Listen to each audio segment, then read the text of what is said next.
Good evening. You're watching Just the News. I'm Amita Balachandra. We're going to start off today's bulletin with COVID restrictions that are being lifted in some states. Maharashtra has lifted all COVID curbs starting the 1st of April. This comes ahead of Gudi Padwa and Ambedkar Jayanti. Now, the use of masks, however, and this is according to the state government, they've said that it is advised, but it will not be compulsory. Now, today the state recorded 183 fresh COVID cases.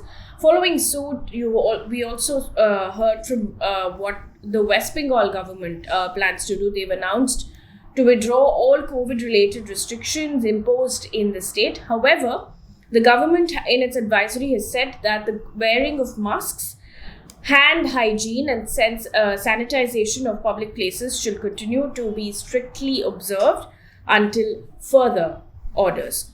Away from this story now, moving on, the central government has decided to remove the Armed Forces Special Powers Act in certain districts of Manipur, Assam and Nagaland. Now, the decision comes in the backdrop of vociferous demands from various states in the northeast to remove AFSPA following the killing of over a dozen civilians in Mon district of Nagaland last year. Now, several civilians were killed in an army ambush on the 4th of December in Mon district of Nagaland last year. Amit Shah has said that the reduction in areas under AFSPA, and I quote, is a result of the improved security situation and fast-track development due to consistent efforts and several agreements to end insurgency and bring lasting peace in the northeast, end quote. In the meantime, the chief ministers of all of these three states have said that this move is historic. To give you a bit of a context, AFSPA empowers security forces to arrest anyone and conduct operations without prior warrant.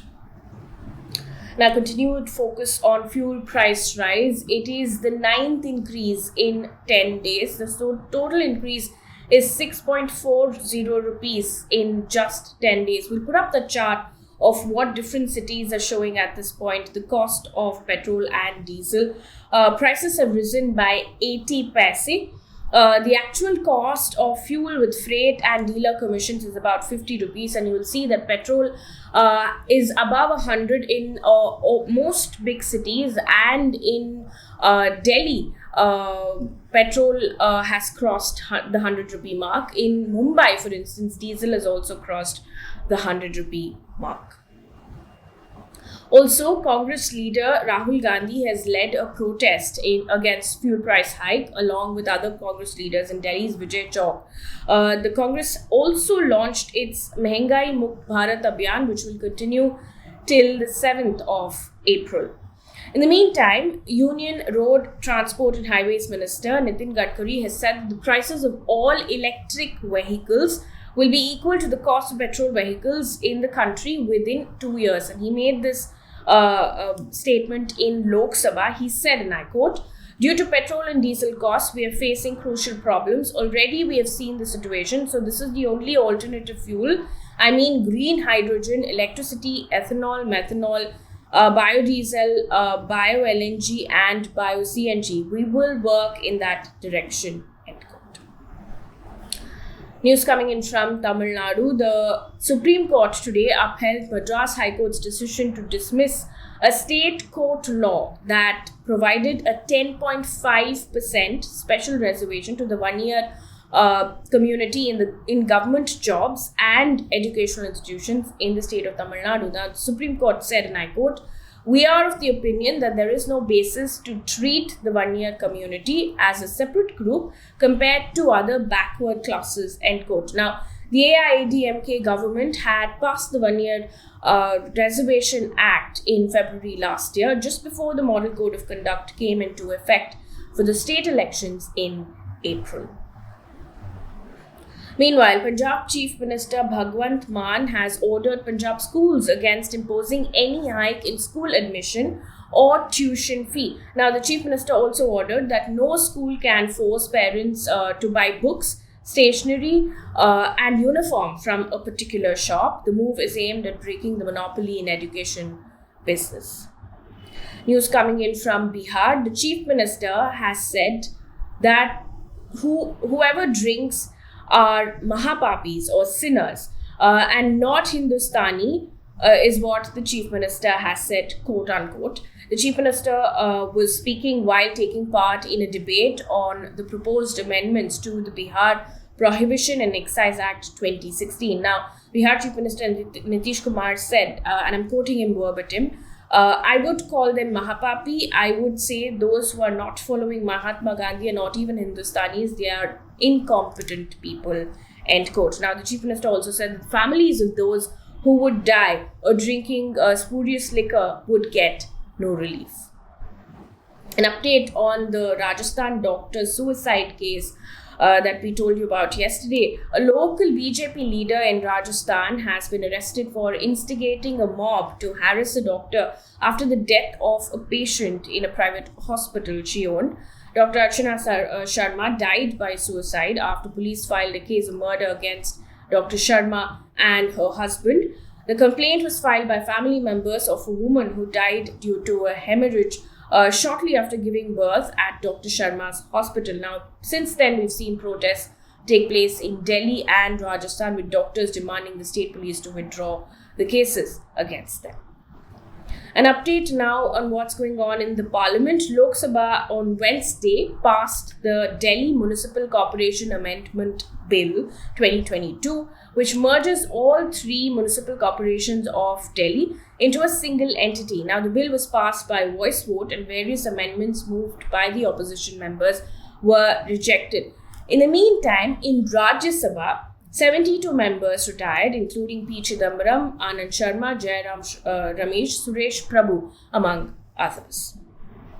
Let's now take a look at what's going on in Ukraine. It's day 36 of the crisis in Ukraine. Russian leader Vladimir Putin has threatened to stop gas supplies to unfriendly countries if they don't deal in the Russian currency. Now, from the 1st of April, they will have to open special Russian bank accounts to transfer foreign funds, and the bank will then use them to purchase roubles. Now, Putin said, and I quote, "Nobody sells us anything for free, and we are not going to do charity either. That is, existing contracts will be stopped," end quote.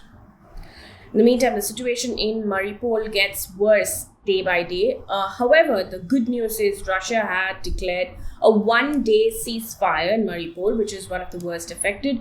Ukraine's government is sending dozens of buses to Mariupol in a fresh effort to bring out evacuees and deliver humanitarian aid. Several civilians are stuck there. Ukraine's president has even called it a humanitarian catastrophe.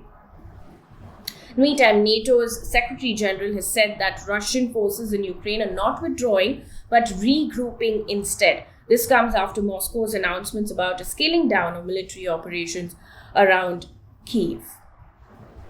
Also in the news, Ukraine's president has said that his country's defense against the Russian invasion was at a turning point and again pressed the United States for more help, hours after the Kremlin's forces reneged on a pledge to scale back some of their operations.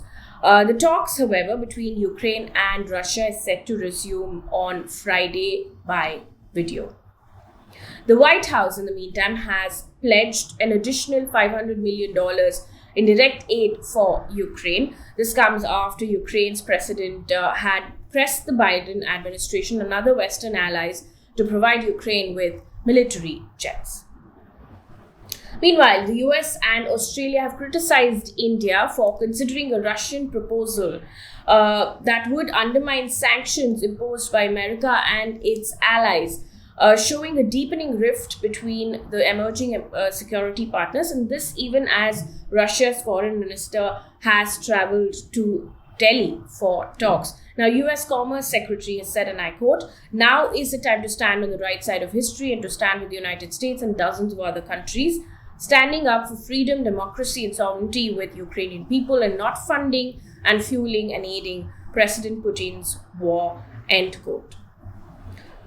Meanwhile, the Power Minister R.K. Singh has informed Rajya Sabha that construction of state-run NTPC's thermal power project in Bihar that has involvement of Russian entities has been affected due to various sanctions against Russia. He said that supplies of balance equipment or material from Russian entities may get affected.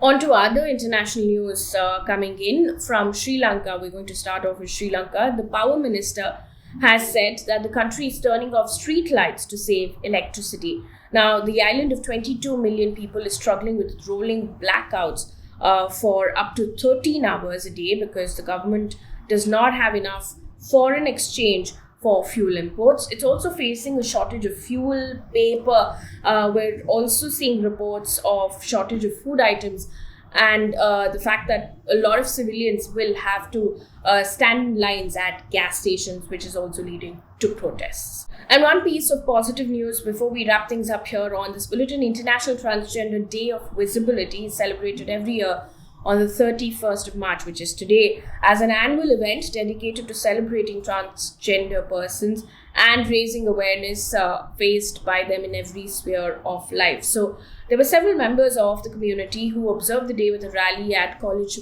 Square in Kolkata. For instance, they carried out the procession, according to the Indian Express, holding several placards to raise awareness about transgender rights and celebrate their contributions to the society.